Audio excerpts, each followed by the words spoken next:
Certos assuntos despertam imediatamente a nossa curiosidade e interesse. Porém, alguns são terríveis demais para serem tratados em um livro. Um escritor deve evitar escrever sobre tais temas para não causar desconforto em seus leitores. Assuntos como esses só devem ser tratados em livros com muita seriedade e veracidade, pois são realmente hediondos. Creio que todos ficaram horrorizados com o que ocorreu durante a Batalha de Berezina, o terremoto de Lisboa, a peste de Londres, o massacre de São Bartolomeu ou o asfixiamento dos 123 prisioneiros na Caverna Negra, em Calcutá. Mas nesses casos, é a verdadeira história que atrai a nossa atenção. Se fossem histórias inventadas, apenas nos causariam um certo repúdio. As atrocidades que acabo de mencionar são catástrofes que ficaram famosas principalmente por sua dimensão. Considerando a enorme lista de tragédias que ocorreram na humanidade, eu poderia citar diversos outros exemplos de desastres coletivos que causaram um profundo sofrimento.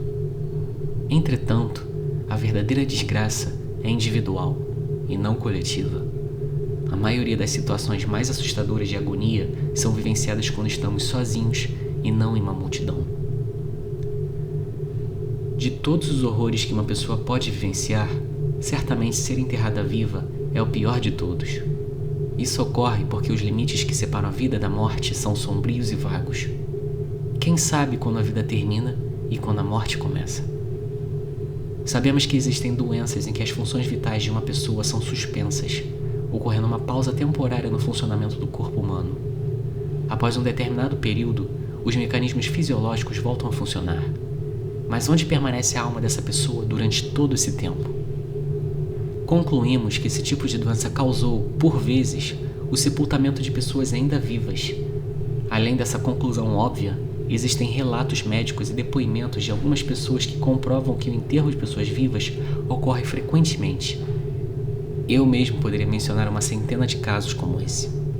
Mas um desses casos foi notável. Creio que esta história ainda esteja fresca na memória de vários leitores, uma vez que ocorreu recentemente na cidade de Baltimore, onde gerou muita comoção na população local. A esposa de um famoso advogado e membro do Congresso teve uma doença repentina e desconhecida, que desafiou a classe médica. Depois de muito sofrimento, ela faleceu, ou acreditavam que ela havia falecido.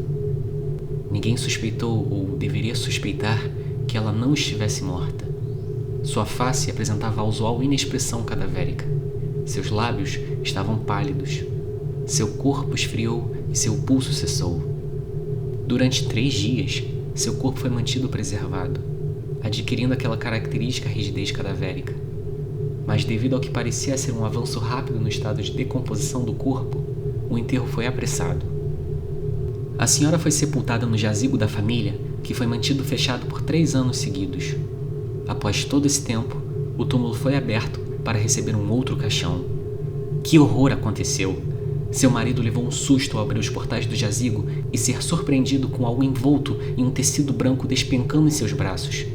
Era o esqueleto de sua mulher, envolvido o que ainda restava de sua mortalha. Uma investigação detalhada indicou que ela se recuperou 2 dias depois de ter sido enterrada.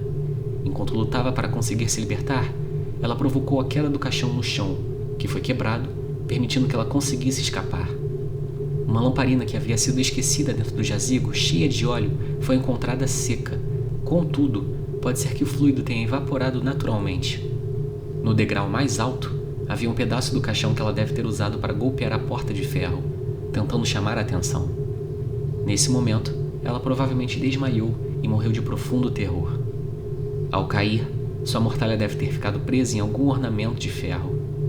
E assim ela se manteve, permanecendo em pé enquanto apodrecia. Em 1810, ocorreu um outro caso de uma pessoa ser enterrada viva em circunstâncias muito estranhas. Esta história ocorreu com a senhorita Victorina Lafoucault, uma bela moça de uma família rica e ilustre. Entre seus numerosos pretendentes, havia um tal de Julien Busseau, um pobre escritor e jornalista de Paris. O talento e gentileza do Sr. Busseau tinham atraído a atenção da senhorita, que parecia realmente amá-lo. No entanto, devido ao seu orgulho de ter nascido em uma família nobre, ela se afastou do Sr. Busseau, decidindo se casar com um certo Sr. Renel, banqueiro e diplomata relativamente conhecido. Contudo, depois do casamento, Renel passou a desprezar e maltratar sua esposa. Após anos miseráveis de um casamento infeliz, ela faleceu. Ou, pelo menos era o que parecia. Ela foi enterrada em uma sepultura comum na vila onde nascera. O Sr. Busseau, desesperado e ainda apaixonado por Vitorina, viajou de Paris até o local onde sua amada estava enterrada com o propósito de desenterrar o cadáver e guardar suas tranças. À meia-noite, ele chegou ao local onde estava o túmulo de sua amada. Ele desenterrou o caixão e o abriu. No momento em que cortava as tranças de seu cabelo, ele observou os olhos de sua amada se abrindo. De fato, a mulher tinha sido enterrada viva. Ainda havia certa vitalidade nela. Graças às carícias de seu amado, ela foi despertada de um estado letárgico, que havia sido confundido com sua morte.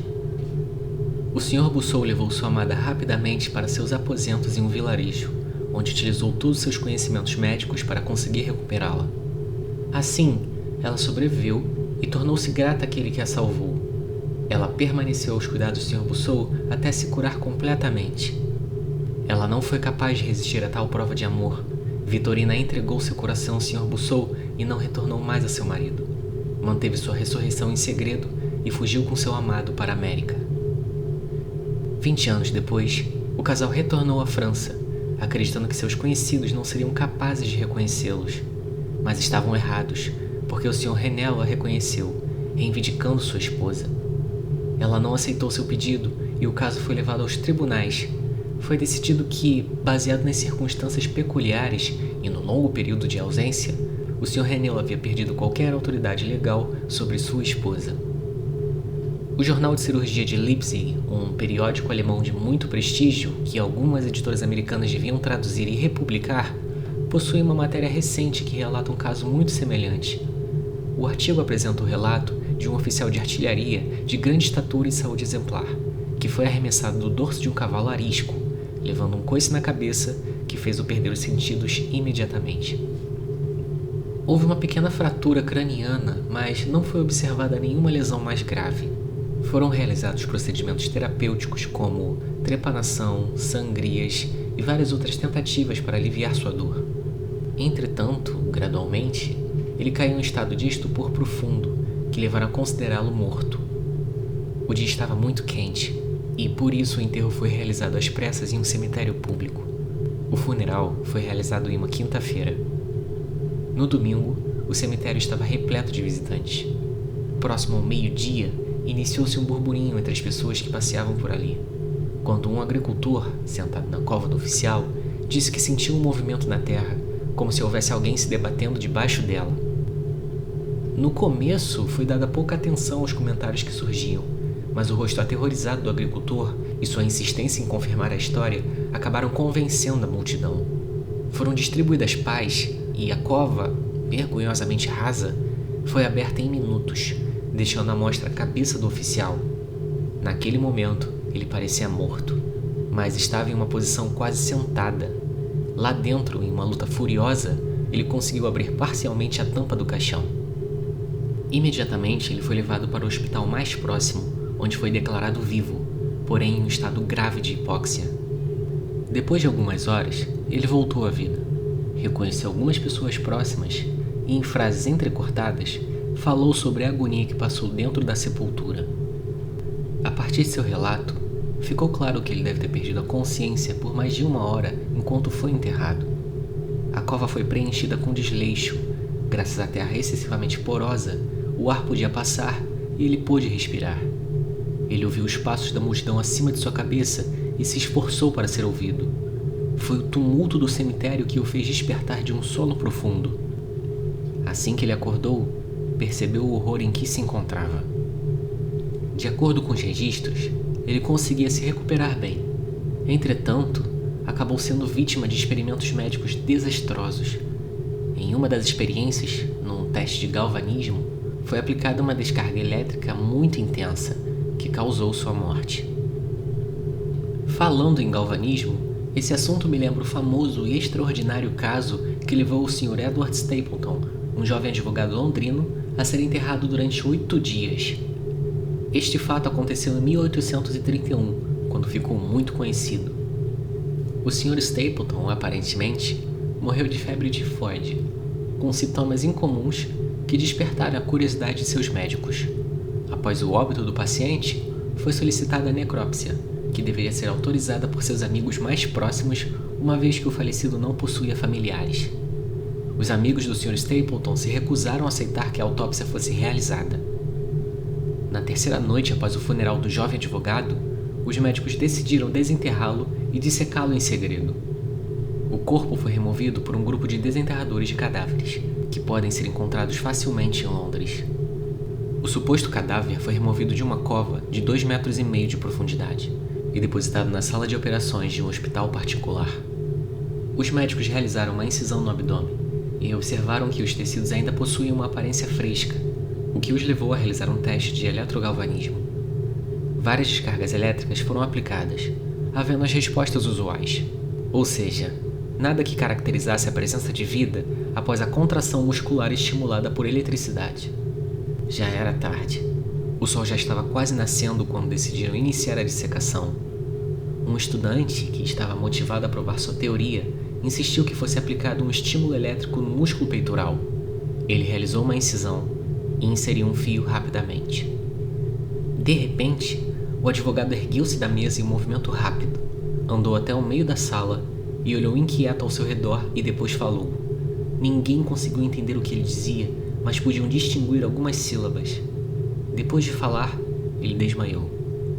Todos ficaram paralisados por alguns instantes, mas logo se recuperaram. Os médicos perceberam a urgência do caso, notando que o Sr. Stapleton estava vivo. Eles usaram éter para acordar o advogado e ele logo se recuperou. Com sua saúde recuperada, ele voltou ao convívio com seus amigos. Porém, todos esses fatos relacionados à sua ressurreição foram mantidos em sigilo até passar o risco de uma recaída. Vocês podem imaginar o espanto de todos quando souberam o que houve. No entanto, a parte mais peculiar deste incidente está no relato do próprio Sr. Stapleton. Ele comentou que em nenhuma ocasião esteve totalmente inconsciente. Ele tinha uma vaga lembrança de tudo o que acontecia ao seu redor, desde o momento que foi declarado morto pelos médicos até quando caiu desmaiado no assoalho do hospital. Naquele momento, quando ele despertou no hospital, ele disse a frase "Eu estou vivo", que não havia sido compreendida pelos médicos. Eu poderia contar muitas outras histórias como estas, mas creio que não seja mais necessário provar que os sepultamentos de pessoas vivas realmente acontecem. Se refletirmos um pouco, percebamos que os enterros prematuros devem ocorrer frequentemente sem serem descobertos. Eventualmente, durante exumações, esqueletos são encontrados no interior dos caixões em posições que confirmam as nossas suspeitas. Suspeitas que são realmente assustadoras. Podemos afirmar, sem hesitar, que nada pode ser mais terrível que o enterro antes da morte de uma pessoa. A opressão insuportável dos pulmões, o cheiro sufocante da terra úmida, a mortalha grudada no corpo, as paredes rígidas do caixão, a escuridão absoluta da noite, o profundo mergulho no silêncio, a presença invisível dos vermes vitoriosos, o desejo pelo ar fresco e pela grama logo em cima, a lembrança dos queridos amigos que nos salvariam se soubessem da situação e a consciência de que eles nunca saberão o que ocorreu de verdade. Esses pensamentos levam nosso coração a um nível de terror intolerável. Não existe nada que possa ser mais agonizante, nem nas regiões mais profundas do inferno. Por isso, histórias como essas geram muito interesse. Esse interesse, porém, depende muito da crença do leitor em acreditar que estas histórias sejam reais. Aquilo que estou prestes a contar agora aconteceu comigo. Durante vários anos, tive ataques de uma doença que os médicos diagnosticaram como catalepsia. Embora a etiologia e os fatores predisponentes sejam desconhecidos, suas manifestações clínicas são claras. O indivíduo permanece deitado por um dia ou menos, como uma espécie de letargia excessiva, ficando sem sentidos e sem movimentos. O pulso cardíaco ainda é perceptível.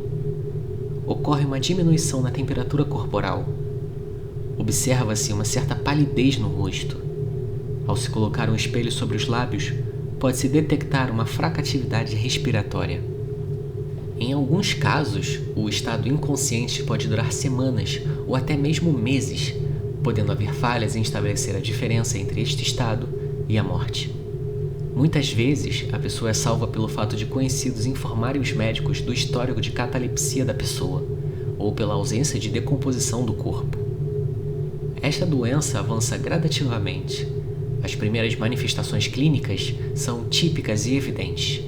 Com a evolução da doença, as crises aumentam em intensidade e na duração. Porém, quando um primeiro ataque se manifesta de forma muito intensa, a pessoa quase sempre é enterrada viva.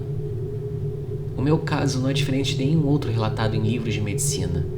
Por vezes, sem nenhuma causa aparente, eu me vi em um ataque cataplético, sem dor, sem movimentos, sem poder me comunicar, com uma vaga consciência do que acontece ao meu redor e da presença de pessoas ao redor de minha cama.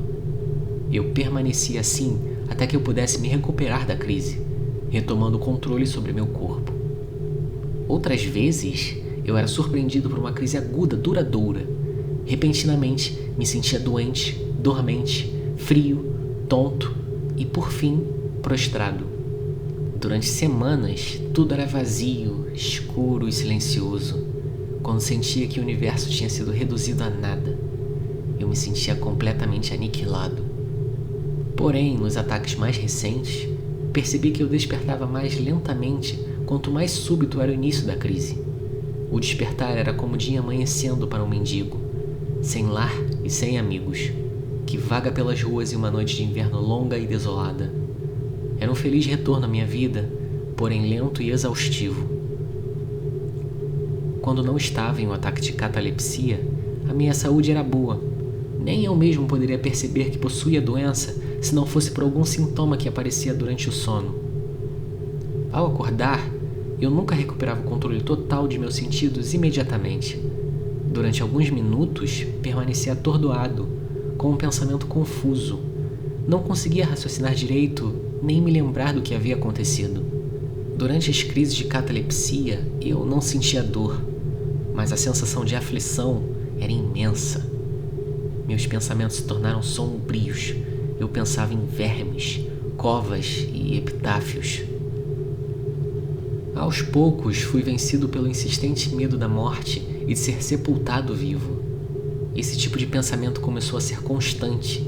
O medo do que poderia acontecer comigo passou a me assombrar dia e noite.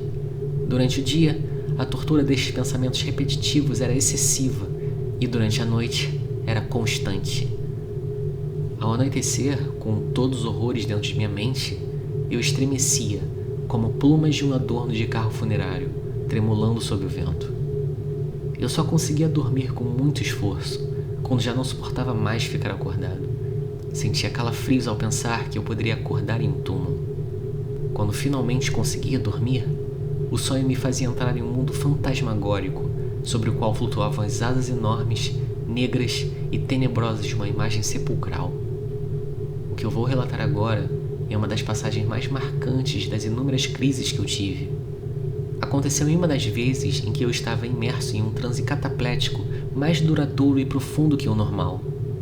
De repente, senti o toque de uma mão fria sobre minha testa e uma voz trêmula e impaciente que sussurrava: "Levante!" em meu ouvido. Sentei-me. Havia uma completa escuridão. Não conseguia ver quem me chamava. Não conseguia me lembrar quando ou onde havia desmaiado. Enquanto eu me esforçava para conseguir me recuperar, permaneci parado. A mão gelada agarrou meu pulso com força e me sacudiu irritada, enquanto a voz trêmula me dizia mais uma vez: "Levanta! Não falei para levantar?" "Quem é você?" perguntei. "Onde eu moro não tenho nome", respondeu a voz, lamentando-se. Eu era um mortal, mas agora sou um demônio. Eu era cruel, mas agora tenho piedade. Veja o meu tremor. Meus dentes batem enquanto falo, mas não é pelo frio da noite sem fim. Essa situação hedionda é insuportável. Como consegue dormir tranquilo? Não consigo dormir por causa daqueles que me chamam em agonia. Não consigo suportar o que vejo. Levante! Venha comigo e deixe mostrar para você as sepulturas abertas. Essa visão não é horrorosa? Veja! O demônio ainda me segurava pelo pulso. Ao nosso redor, Eu era capaz de enxergar todos os túmulos da humanidade se abrindo, e do fundo de cada cova eu via uma luz brilhante. E ali eu observava os corpos, descansando tristes e silenciosamente. Envoltos por vermes, os verdadeiros mortos eram poucos. Milhões, na verdade, nunca haviam falecido. Eles se debatiam dentro de suas covas em uma tristeza sem fim.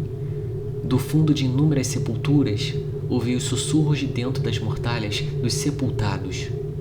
Entre os que estavam realmente mortos, percebi que um grande número havia mudado de posição após serem enterrados. Enquanto eu os olhava atento, a voz me disse mais uma vez: "Que espetáculo lastimável esse, não?"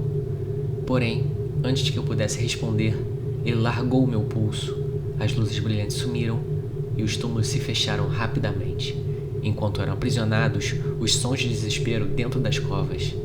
E ele me disse novamente: "Que espetáculo lastimável esse, não?" Delírios como esse aconteciam à noite, assombrando meu sono. Meus nervos se paralisavam por completo e eu me tornava refém de um horror infinito. Evitava cavalgar, passear ou praticar qualquer exercício físico que me afastasse de casa. Na realidade, eu não era capaz de me afastar de todos aqueles que sabiam da minha condição de catalepsia. Tinha receio que, durante um ataque, eu pudesse ser enterrado antes que algum médico conseguisse diagnosticar minha verdadeira condição. Aos poucos, comecei a não confiar mais nos meus amigos mais próximos. Desconfiava de seus cuidados e de sua fidelidade. Eu receava que, em alguma crise mais duradoura, eles achassem que tivesse morrido. Cheguei ao ponto de achar que, em uma crise mais prolongada, eles ficariam satisfeitos em se livrarem de mim, por eu causar tanto incômodo. Eles tentavam me tranquilizar, fazendo promessas e juramentos que jamais permitiriam que eu fosse enterrado sem que meu corpo já estivesse decompondo, mas, mesmo assim, meus medos não permitiam que eu os ouvisse. Eu não me permitia aceitar o conforto de qualquer pessoa.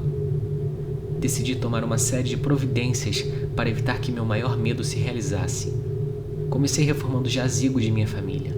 Mandei instalar uma longa manivela que seria capaz de abrir os portões de ferro com apenas uma leve pressão.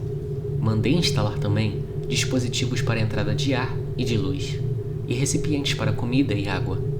O caixão era revestido por um alcochoado macio com uma tampa construída junto ao sistema de porta do jazigo, que poderia ser aberta a partir de qualquer movimento mínimo do corpo. Além disso, havia uma corda presa a um sino suspenso em cima do túmulo que deveria ser passada por dentro de um buraco no caixão e amarrada em uma de minhas mãos. Mas de que vale tudo isso contra o destino?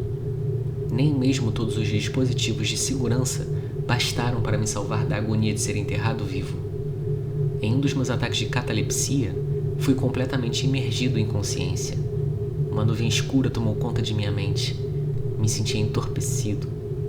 Depois de um tempo, houve um zumbido nos ouvidos. Depois, uma sensação de formigamento nas extremidades. Depois, um longo intervalo silencioso, quando os sentimentos despertos lutavam contra os pensamentos adormecidos. Depois, mais um breve mergulho no nada. E depois, uma súbita recuperação. Senti um leve tremor em uma das pálpebras e, imediatamente, uma sensação de terror indefinido. O sangue correndo das têmporas até o coração. Um primeiro esforço para voltar a pensar. Uma primeira tentativa de me lembrar. Aos poucos, minha mente voltava a assumir o controle. Enfim, estava consciente de meu estado. Sabia que não estava despertando de um sono comum. Tive uma crise de catalepsia. Fui tomado pelo medo, pelo repugnante perigo, pela ideia constante e obscura que me acompanhava. Durante alguns minutos, permaneci paralisado. Eu não conseguia ter coragem para tentar me mover. Não conseguia encarar meu destino. Pressentia que aquilo estava realmente acontecendo. Com um desespero enorme, como nunca havia conhecido antes, após um longo período de hesitação, abri meus olhos. Tudo estava escuro. Eu sabia que o ataque cataplético havia passado. Eu sabia que minha visão estava recuperada. E ainda estava escuro. Tudo escuro. A escuridão absoluta e intensa da noite que duraria para sempre. Tentei gritar. Meus lábios e minha língua seca se moveram convulsivamente numa tentativa de emitir algum som, mas a voz não saía da minha garganta. Meus pulmões, oprimidos como se estivessem no alto de uma montanha, se moviam com meu coração, a cada inspiração forçada e vacilante. Tentei mover minha mandíbula, percebi que a mesma estava amarrada por um tecido, como é comum se fazer em cadáveres. Percebi que eu estava deitado em uma superfície rígida e que me sentia apertado nos dois lados do meu corpo. Até certo momento, não me atrevi a mexer nenhuma parte do meu corpo. Mas então, bruscamente, ergui meus braços, que repousavam sobre meu tronco, com os pulsos cruzados. Eles se chocaram contra uma madeira sólida, que estava a uns 15 centímetros de meu rosto. Eu já não tinha mais dúvidas que estava deitado em um caixão. Então, em meio às minhas aflições intermináveis, senti o anjo da esperança se aproximar de mim, pois lembrei de todas as precauções que havia tomado. Retorci-me dentro do caixão e, com muito esforço, tentei abrir a tampa. Ela não se moveu. Procurei a corda de sino em meus punhos. Não estava lá. Assim, o anjo reconfortante voou para sempre e o enorme desespero reinou triunfante. Percebi que não havia as almofadas que preparei cuidadosamente. Senti o odor forte e característico da terra úmida. A conclusão era única. Eu não estava dentro de meu jazigo. Tive um ataque enquanto estava fora de casa, na presença de estranhos. Eu não conseguia me recordar quando e nem onde. Foi enterrado como um cachorro, trancado em um caixão, lançado eternamente no fundo de uma cova comum e sem identidade. Agora que já sabia o que havia ocorrido, comecei a lutar e a chorar em voz alta. E dessa vez eu consegui. Consegui com um grito forte de agonia debaixo da terra. Ei! Ei você! Disse uma voz rude. Que diabo houve agora? Perguntou uma segunda voz. Pare com isso! Completou uma terceira voz. Por que está berrando desse jeito? Parece louco! Questionou uma quarta voz. De repente, um bando de homens mal encarados começou a me sacudir. Eles não me despertaram do sono, porque eu já estava acordado quando gritei, mas me fizeram recobrar a memória. Essa aventura começou perto de Richmond, na Virgínia, com um amigo, em uma expedição de caça. Caminhamos alguns quilômetros às margens do rio James. Anoiteceu e fomos surpreendidos por uma tempestade. Nosso único abrigo era a cabine de um pequeno barco que estava ancorado na margem, que carregava terra para o jardim. Passamos a noite a bordo do barco. Adormeci em um dos beliches da embarcação, que não possuía colchão. Tinha uns 45 centímetros de largura e a altura do beliche até o deck de cima era praticamente a mesma. Tive muita dificuldade para conseguir entrar ali, mas consegui dormir profundamente. A visão que tive não era sonho, nem pesadelo. Foi devido às circunstâncias em que me encontrava, do meu medo constante e da dificuldade de recuperar meus sentidos e minha memória ao acordar depois de um longo tempo de sono, conforme mencionei anteriormente. Os homens que me sacudiram eram membros da tripulação do barco. Alguns trabalhadores estavam retirando a carga do navio. O cheiro de terra úmida vinha do próprio carregamento do barco. A bandagem que prendia minha mandíbula era apenas um lenço de seda que amarrei em minha cabeça, já que não tinha uma touca para dormir. Os sofrimentos que passei, entretanto, foram os mesmos que teria passado se tivesse sido enterrado vivo. Foram apavorantes, foram repletos de terror. Mas há males que vêm para o bem, porque depois desse acontecimento, houve uma mudança inevitável em meu espírito. Minha alma ganhou serenidade. Voltei a caminhar pelas ruas. Comecei a me exercitar com vontade. Respirei o ar puro. Parei de pensar na morte. Joguei fora meus livros de medicina e queimei outros. Nunca mais li livros como Pensamentos Noturnos, nem exemplares sobre cemitérios de igreja, contos de suspense como este. Eu me tornei um novo homem e consegui ver a vida de um homem normal. A partir daquela noite de terror inesquecível, me livrei de todas as minhas inseguranças e com elas foram embora as crises de catalepsia. Meu medo era a causa de minha doença e não uma consequência. Existem momentos em que, mesmo aos olhos da razão, o mundo habitado pela triste humanidade se parece com um inferno, mas a imaginação do homem não deve vagar impune, explorando livremente todas as suas cavernas. Esses terrores sepulcrais não podem ser considerados apenas frutos de nossa imaginação. Eles devem ser adormecidos, senão seremos consumidos. Eles devem ser adormecidos, senão seremos entregues a eles.